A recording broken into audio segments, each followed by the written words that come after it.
Welcome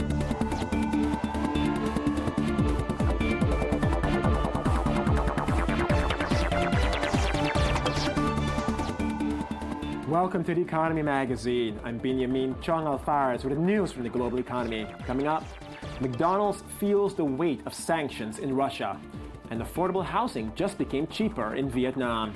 First, the headlines. Greece's new leaders on a tour of European capitals convinced markets on Tuesday they are eager for a deal with creditors. The main Athens index rose 11%, Greek banks jumped 20%, and the yield on Greece's 10-year bond dropped 1.5 percentage points. Italian Prime Minister Matteo Renzi said he believes Greece will be able to strike a deal with its EU partners. Greek Finance Minister Yanis Varoufakis proposed to European officials that Athens raise 10 billion euros through short-term treasury bills to tide the country over while a new bailout is agreed. But the European Central Bank refused to raise the ceiling on T-bill issuance as requested by Athens. And without T-bill financing, Athens will exit its bailout without access to emergency funding for the first time since the Greek bailout began in May 2010. We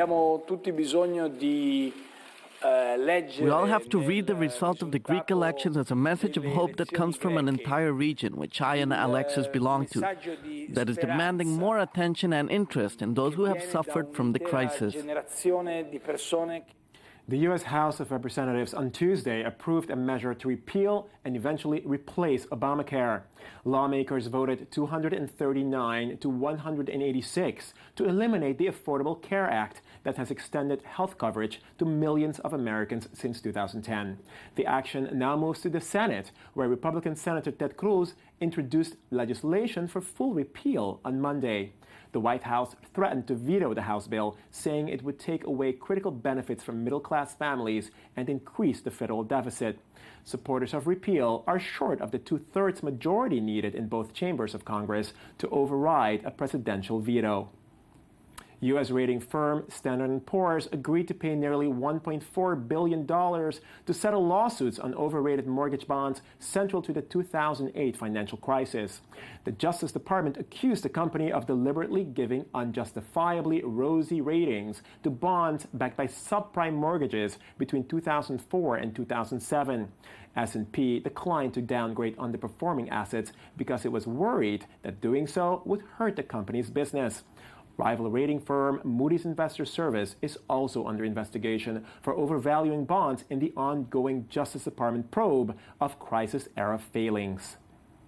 Our suit alleged that from at least 2004 until 2007, S&P engaged in a scheme to defraud investors by knowingly issuing inflated credit ratings for CDOs that misrepresented their creditworthiness and understated their risks, ultimately causing investors, including many federally insured financial institutions, to lose billions of dollars. Venezuelan strongman Nicolas Maduro took over 35 stores of a supermarket chain on charges it squirreled away food to stoke public frustration over shortages. Shortages have led to huge queues outside shops, with systems being established to regulate the sale of products by personal ID only and on set days. Maduro said the greedy business elite is hoarding goods and engineering long queues by closing checkout counters in a bid to sabotage his socialist rule. Government opponents warned the crackdown would merely exacerbate shortages in the recession-hit country. It is not the same as before, when if you needed a product, you would go and buy it. Now we have to hunt, like people before had to go out and hunt. Now we have to hunt for professional products. McDonald's is the world's biggest fast food chain, but that hasn't stopped its Russian locations from feeling the effects of sanctions, oil price drops, and crisis. As McDonald's slows expansion, i24 News reporter Daniel Roth explores what's next. McDonald's has been operating in Russia for 25 years, but this year it's facing hard times. Russia's ruble is in crisis in the wake of oil prices declining globally and Western sanctions over the situation in Ukraine. Last year, Russian inspectors temporarily closed 12 McDonald's locations, which was seen as retaliation for those sanctions. Sales took a hit that those locations have yet to recover from. Russians have less to spend, and it is having an impact on international brands like the fast food giant. The company is still planning expansion in Russia this year, but it will be opening 1/3 less restaurants in 2015 than it did in 2014, according to the Reuters report. Last year, we opened 73 new restaurants in Russia, including ones in new regions where we have never worked before. This year, we are planning to open at least 50 new restaurants in Russia. Mostly they will be located in towns where we work already.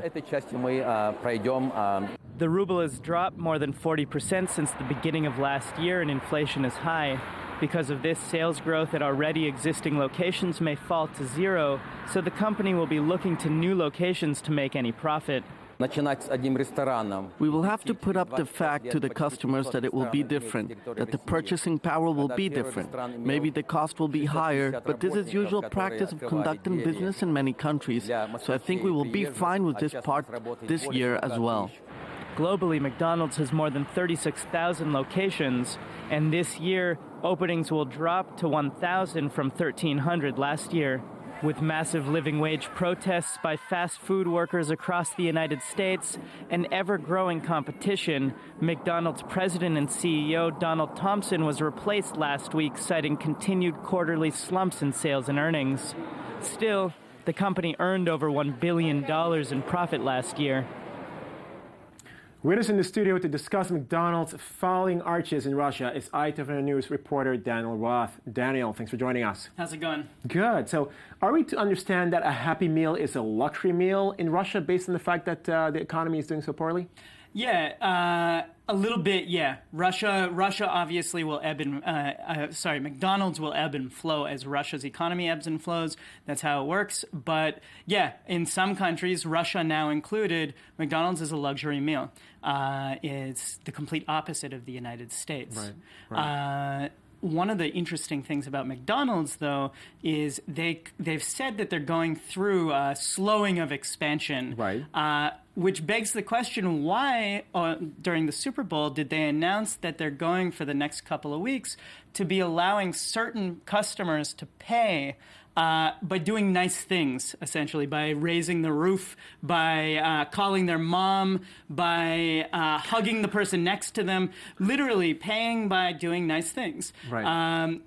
It's a nice thought, but you have to beg the question. McDonald's here is talking about how its expansion is slowing in a country like Russia. Right. It's talking about important point in the U.S. There's been these rolling strikes across the country. Fast food, Fight for 15, fast food workers striking to get better wages. Right. I was just going to say, if they want to be do something nice, hug washing, as they call it, is probably not as important as raising the wages for their workers. Right. No? And that's exactly, we can call this hug washing. Absolutely. It's really questionable how they can, on one hand, say we don't have enough profit. Mind you, it's $1 billion profit last year.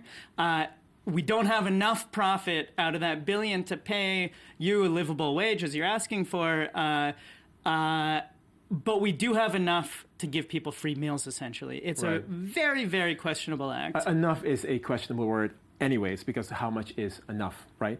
Absolutely. And it's, it's totally, it begs a big question. One of the big successes so far that the strikes have had is bringing the conversation about minimum wage, right. something that fast food workers deal with across the board. They've brought that conversation to a national level. So that is one big success. At the same time, you see moves like this, McDonald's hug washing moves, and you have to wonder how long is it going to take for this kind of for this scene to even out. To be honest with you, especially looking at everything, the scenes happening behind you here, it looks to me like it's a way of sort of moving away from all the bad news that they had with the strikes to the feel-good news. Like, hey, we're having a fun time, yeah. Is that what it is? It's absolutely it's smart PR. Almost, but it's thin enough that it's so easily, if you're paying any attention, you can really just see right through it. It's to what it really is, and it's PR at the end of the day. All this talk about McDonald's is giving you a stomach ache. So we're going to end here. We're going to move on to the next report, and you're going to stay with us. Absolutely. Affordable housing is an issue that concerns a growing number of people worldwide in the wake of the Great Recession. But in remote and low-income areas, quality housing is even harder to come by. In Vietnam, an award-winning architecture firm is working on inexpensive, safe, and cool housing that could take the world by storm. More in this report. The nearest road is a 10-minute motorbike ride away. The neighbours live in simple bamboo structures. Vo Van Dung lives here alone, growing papaya and limes. So far, so normal. But what makes this special is his house. This is a prototype, but one that has transformed his living conditions. The new house is safer. I'm not afraid that it will collapse or have a leak. There was water coming down from the roof in my old house. Sometimes, when there was a strong wind, I was afraid the house wouldn't survive. It was built a few months ago by an award-winning Vietnamese architecture firm. Their goal is to provide low-cost housing for the people who need it most and say the home can survive earthquakes, floods and typhoons. It is also surprisingly cool. We tried to design this house with the best ventilation system, with spaces by the roof and windows for better airflow. This model takes 5 men only 3 hours to construct. The materials cost $4,000, but they are trying to make it as cheap as possible. And the ultimate aim is to make a house that is flat-packed and can be built almost anywhere by anyone. Steel structure has a good advantage for the light weight. So our goal is the owner can construct by themselves. The practice is developing the houses for free as they try to come up with a solution to providing low-cost dwellings for millions of people who live in disaster-prone areas. The founder says all architects have a duty to help the poor. I think one of the important tasks of architects is to work on projects for low-income earners. They have the rights to live in areas with utilities and comfort too. The aim is not just to build strong, cheap houses that can withstand whatever nature can throw at them, but one that fits in with the surrounding countryside too. And the hope is that in the coming years, these homes can be made on a bigger scale, so people from the Philippines to Africa can have beautiful houses that don't cost the earth. And we move on now to look at some other newsworthy stories from the world media in Media Watch with Daniel Roth. Daniel. How's it going? You're here again. Yeah. I'm glad to be here twice. What else do you have to share with us? CBC, Canadian Broadcasting Corporation. Canadian. Canada. Well, it's a story actually about the U.S. and the moon. Apparently the moon is for sale now. The U.S. has preliminarily started to make available plots on the moon to companies that can afford it. I know some people who actually think that they bought plots on the moon as well. It's pretty interesting. A few years ago there was a guy on the Conan show in the U.S. who was selling deeds to the moon. He said, "Who's going to stop me?" Right. And people were buying. This, though, is the U.S. government. They're selling to, for example, this company Bigelow Aerospace, which is working on inflatable habitat, so you can essentially sort of set up a living space on the moon. They're working. They've got a $12 billion project going right now, or in the early stages. It's a very frightening precedent. It's very frightening. It is very frightening. Do you want to go to the moon and actually go investigate it yourself, maybe? I would love to. I am ready to go. If anyone out there, it's truly curious because the United Nations Outer Space Treaty specifically states that celestial bodies, objects, cannot be bought or owned by any country. Right. So this is going to go through some legal battles. International law has it's actually interstellar law in this case, and it's supposed to take precedence. We're going to have to see actually how it plays out. What Bigelow Aerospace is hoping is that at minimum they're purchasing this moon will make it so no one else can sort of land on top of them and take what they've got. No pun intended. Yeah, absolutely. We got another story from The Verge. This is a tragic story, actually. Studies in Greece, they found that suicide rates do indeed go way up when austerity measures are implemented. So we see this early on in the crisis, 13% jump in male suicide rates in Greece.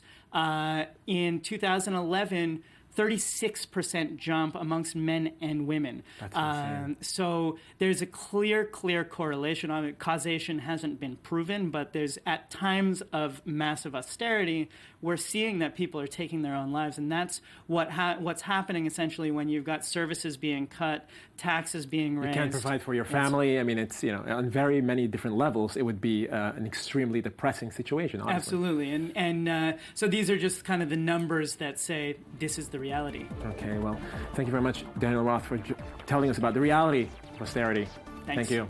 And that takes us to the end of this Economy Magazine. I'm Benjamin Chong-Lafares. Do thank you for watching us, and do stay with us for more on the economy tomorrow.